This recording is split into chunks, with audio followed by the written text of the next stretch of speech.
Hello children, good morning. Welcome in this video. Today I would like to start history and the chapter is the Delhi Sultanate. The Delhi Sultanate. Exactly. Delhi Sultanate is a very interesting chapter. Before starting the chapter, before going to the chapter thoroughly, I would like to tell you the meaning of the chapter, means the Sultanate. What is Sultanate? Why it is called Sultanate? From where this word came? Let's start about the word Sultanate. As a king has its kingdom, just like a king has its kingdom, emperor has its empire, same like a sultan has its sultanate. Again a question comes in your mind that from where this word came, ये word आया कहाँ से? Actually in the medieval period, जब मध्यकालीन काल था India का, दिल्ली में, in Delhi, many kingdoms and the empires changed. बहुत सारे अलग अलग तरह के डायनेस्टीज आई, अलग अलग तरह के एम्पायर्स आए, अलग अलग किंगडम्स आए. Actually, Delhi has seen the changes of many empires, the changes of many kingdoms. So Delhi is a witness of the changes of the kingdoms of an empire. Delhi में कई तरह के किंगडम्स आए, कई तरह के एम्पायर आए. कभी ये एम्पायर, कभी ये एम्पायर, कभी ये किंगडम, कभी इस राजा का किंगडम हुआ, कभी उस राजा का किंगडम हुआ. वेन तुर्किश, आपको मालूम है कि हमारे कंट्री में, हमारे इंडिया में तुर्किश मुस्लिम्स इन्वेडर्स आए, बहुत सारे आए. For example Mohammad bin Tughlaq, Mohammad Ghori who came from Ghazni, जो कि गजनी से आता है, अफगानिस्तान से आता है. He came to India 1192 में ये मोहम्मद he defeated पृथ्वीराज चौहान को हरा जाता है. After defeating Prithviraj Chauhan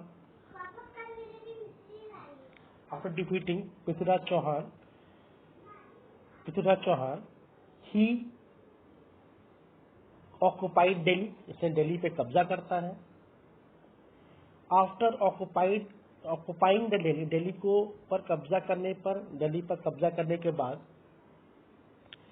he gave the control to his talented slave Qutbuddin Aibak. उसने अपने बहुत होशियार स्लेव का गुलाम था, उसका गुलाम था कुतुबुद्दीन ऐबक को यहाँ का दिल्ली का और उसके अगल बगल का जो ऑक्युपाइड एरिया था उसको उसके हाथ दिया कि लो भाई तुम्हें संभालना है और मैं गजनी जा रहा हूँ.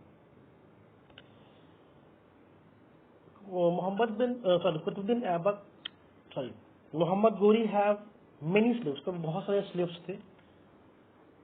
एंड उन सभी स्लेव्स में Qutbuddin Aibak was one of the most efficient and one of the most talented slave. उन सभी स्लेव्स में सबसे जो टैलेंटेड था, जो एक्सपीरियंस था, जो स्किलफुल था, that was Qutbuddin Aibak. Muhammad Ghori actually love him very much. Muhammad Ghori Qutbuddin Aibak को बहुत प्यार करता था. Mohammad Ghori did not have a सन, उसका कोई अपना बेटा नहीं था, उसकी कोई औलाद नहीं थी. That's why he treated Qutbuddin Aibak as his son. उसने कुतुबुद्दीन ऐबक को अपने बेटे की तरह प्यार किया. ही ट्रेन्ड हिम, उसने उसको सिखाया, युद्ध करना सिखाया, ट्रेंड किया कि how to control the territory, कैसे राज्य करते हैं, कैसे सुल्तान की क्या क्या जिम्मेदारियां होती वो सिखाया उसको. एंड मिलिट्री स्किल्स, तलवार चलाना, भाला चलाना, ये सब चीजें सिखाई उसको. After the death of Muhammad Ghori की डेथ होती है 1206 में. After the death of Muhammad Ghori in 1206, many of his slaves declared themselves as independent. जब भाई मोहम्मद गोरी डेथ हो जाती, जो भी जो स्लेव होते हैं वो कहते हैं भाई हम अलग खुद राजा बनेंगे, we will become our own ruler, हम अपने खुद के राजा बनेंगे. उनमें से एक का नाम था Qutbuddin Aibak. And after the death of Muhammad Ghori, Qutbuddin Aibak become the founder of slave dynasty and become the first sultan of Delhi. Delhi का पहला सुल्तान बनता है. and he announced himself as सुल्तान. अब एक वर्ड आता है सुल्तान, वर्ड आया का ये भी जानना है.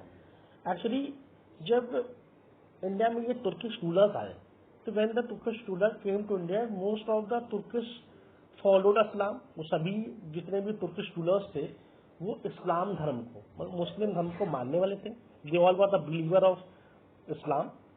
And in the Islam that's why they called themselves as sultan. उन्होंने अपने आप को सुल्तान माना.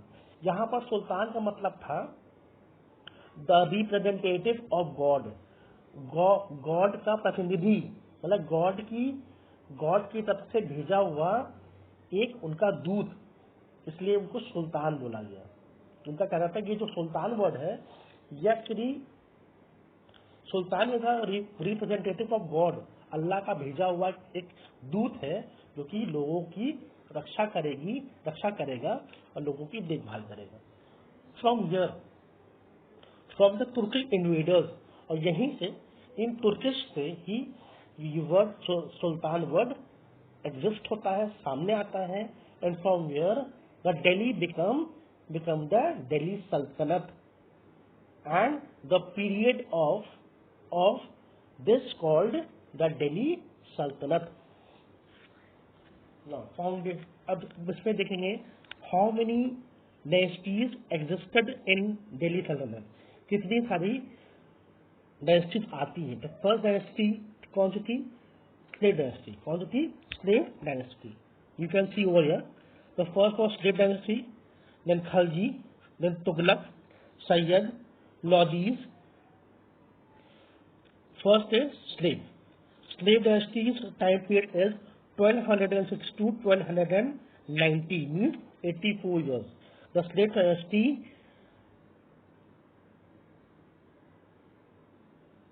year is 1206 to 1284 years. Now, who was the first? Now, let's see about the foundation of slave dynasty. Slave dynasty शुरू कैसे किया गया, किसने शुरू किया? I have told you that Muhammad Ghori did not have a son. उसके पास कोई बेटा नहीं था, तो उसने कुतुबुद्दीन ऐबक को अपना बेटा माना. उसको यहाँ पर उसको सब चीजें उसको हैंड ओवर कर दिया. और जब कुतुबुद्दीन ऐबक जब मोहम्मद गोरी जब मर जाता है, तो उसके मर जाने के बाद कुतुबुद्दीन ऐबक अपने आप को सुल्तान अनाउंस करता है. He announce himself as a first sultan of Delhi सल्तनत. वो अपने आप को दिल्ली का पहला सुल्तान अनाउंस करता है in 1206. And also he was the Qutbuddin Aibak was the founder of the slave dynasty. The earlier sultan were also called, earlier जो सुल्तान थे उनको मैमूलक भी बोला गया. मैमूलक का मतलब होता है स्लेव. मैमूलक मीन्स स्लेव और ओन इन अरेबिक. ठीक है, मैमूलक मतलब स्लेव, जिसे हम लोग मैमूलक या मैमूक बोलते हैं. Now the first let's talk about the Qutbuddin Aibak. Qutbuddin Aibak was the first and the founder of the slave dynasty. Qutbuddin Aibak was the founder and the first sultan of Delhi. Delhi का पहला सुल्तान भी था और ये स्लेव डायनेस्टी का संस्थापक था. It means he founded the slave dynasty. Let's see about the Qutbuddin Aibak. Qutbuddin Aibak after becoming the first sultan of Delhi, जब ये दिल्ली का सुल्तान बनता है, ये Ajmer he conclude the Delhi, इसने दिल्ली पर कब्जा करता, अजमेर पर कब्जा करता है एंड मेरठ पे।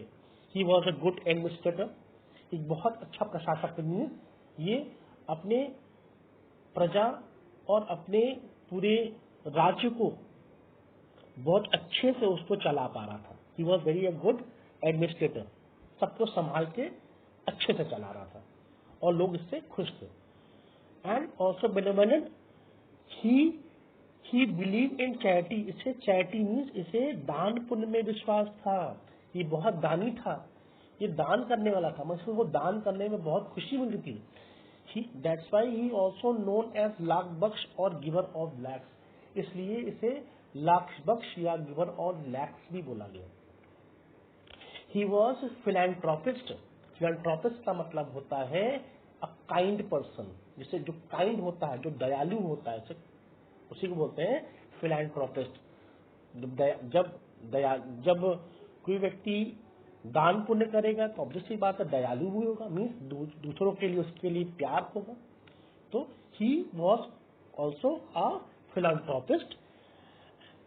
He was also interested in art and literature, उसे कला में और साहित्य में बहुत बड़ा ज्ञान था, बहुत रुचि थी, इंटरेस्ट था। And in the interest of art and literature, that's why he built 2 mosque, इसने 2 मॉस्क्यू बनवाया। फर्स्ट वॉज कुव्वत उल इस्लाम मस्जिद, कुव्वत उल इस्लाम मस्जिद, कुव्वत उल इस्लाम मस्जिद। It was the first ever mosque of India, India की पहली मस्जिद है ये, इंडिया की जो पहली मस्जिद है वो उसका नाम है कुव्वत उल इस्लाम मस्जिद। कहाँ पर है? दिल्ली में। बनवाई किसने है? Qutbuddin Aibak. And second was 2.5 दिन का झोपड़ा विच इज इन अजमेर, जो कि अजमेर में है।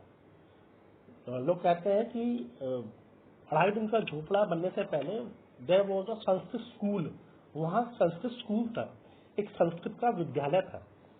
तो कुतुबुद्दीन ऐबक ने क्या किया, उस संस्कृत विद्यालय को तोड़कर वहां पर 2.5 दिन का झोपड़ा, ये मस्जिद, ये मॉस्क्यू बनवा दिया। ठीक। After all this thing he also known for the Qutub Minar, Qutub Minar के लिए जाना जाता है, इन्हीं के नाम पर कुतुब मीनार का नाम है। इन्होंने जब ये शुरुआत किया तो 2 मंजिल थी। When he started construction of the Qutub Minar, जब उन्होंने शुरुआत की बनाने की, तो ये दो मीनार बनती है, मीन्स की 2 ही मीनार बनती है। स्टार्टिंग में दो स्टोरी बनती है।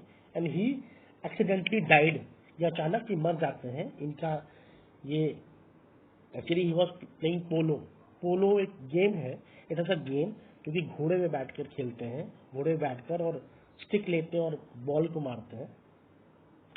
तो one day he was playing in the garden और इन द प्लेग्राउंड, और वहाँ पत्थर भी थे। तो घोड़ा इनका दौड़ा और जब सामने एक पत्थर आता है वो जंप करता है, और जंप करता है तो ये गिर जाते हैं और उनका सर ये लुढ़क कर नीचे जाते हैं और पत्थर से इनके सर लड़ता है और ये बहुत ब्लीडिंग होती है, बहुत खून निकलता है। And after some days some week he died in 1210, ये मर जाते हैं। Then Iltutmish, after the death of Qutbuddin Aibak के मर जाने के बाद इनका खुद का एक स्लेव था जिसका नाम था Iltutmish. The full name of Iltutmish is Shamsuddin Iltutmish, was a slave of Qutbuddin Aibak. Later on, बाद में कुतुबुद्दीन ऐबक के मर जाने के बाद, ही ऑक्युपाइड द थ्रोन, ये सल्तनत की गद्दी पे बैठता है।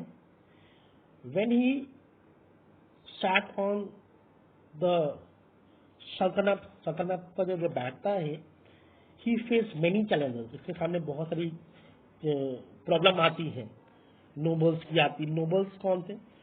Who are nobles? Nobles were actually an important person of a court of सल्तनत। सल्तनत की कोर्ट में, सल्तनत के दरबार में एक इम्पोर्टेंट लोग थे, कुछ ग्रुप था जिनको नोबल बोला गया। Noble was an important person of the Sultan court, and their work was to give advice to the Sultan for any kind of decision। किसी भी काम में नोबल्स से सुल्तान को एडवाइस लेनी होती थी।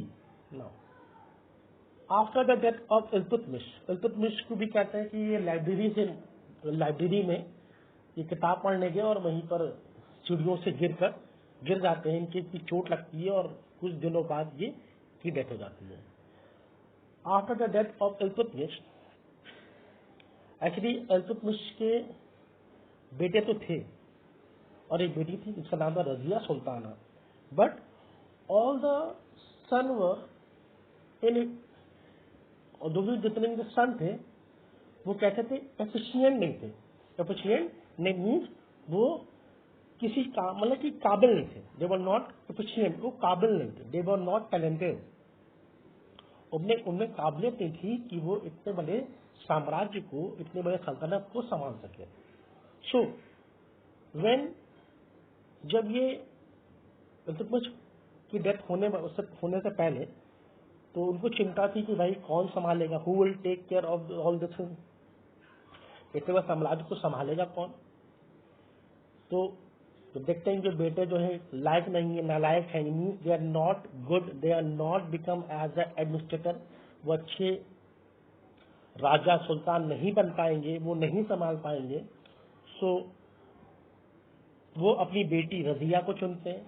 ही choose Razia as his successor, उसे फिर वो रजिया को अपना उत्तराधिकारी मानते हैं, गद्दी पर बैठाते हैं। उसको कहते हैं कि बेटा मेरे बनने के बाद गद्दी पर तुम बैठोगी। जब ये डिसीजन हुआ जो नोबल्स थे, मैंने बताया ना, nobles were the important person who give the advice to the sultan. तो जब ये डिसीजन हुआ कि अब इल्तुतमिश के मरने के बाद रजिया गद्दी बैठेगी, तो नोबल्स वर डिसअपॉइंटेड, वो निराश हो गए, वो नाराज हो गए कि ये जो हुआ ये गलत है। कि एक लड़की होकर वो गद्दी बैठेगी, एक महिला, वो भी मुस्लिम महिला गद्दी बैठेगी। तो इसको ये बातें उन लोगों को अच्छी नहीं लगी। How can we work under the female, कि किसी एक लड़की औरत के अंडर में हम काम कैसे करेंगे। तो it was very shameful for them. They start conferencing, वो रजिया को हटाने के लिए, उसको मारने के लिए षड्यंत्र करने लगे और उसको मरवा भी देते हैं, रजिया को मरवा देते हैं। And Razia was the first Muslim female ruler. Medieval India की हिस्ट्री में Razia was the first Muslim ruler, Bharat की पहली मुस्लिम महिला शासिका यही है, इनका नाम आता है। इसके बाद कोई भी नहीं बना। Now from here I am going to stop the video. I hope सबको समझ में आ गया होगा। If there is any confusion regarding understanding the chapter, regarding the voice quality, regarding the video, so let me know in the online class, and please go through this video को आप जरूर देखिए, because this will help you to understand the chapter easily. From here I am going to stop this video, and whatever you have learned, whatever you have understood over here, please make a note of the important topic or the term which come during this video. So goodbye, take care, have a nice day.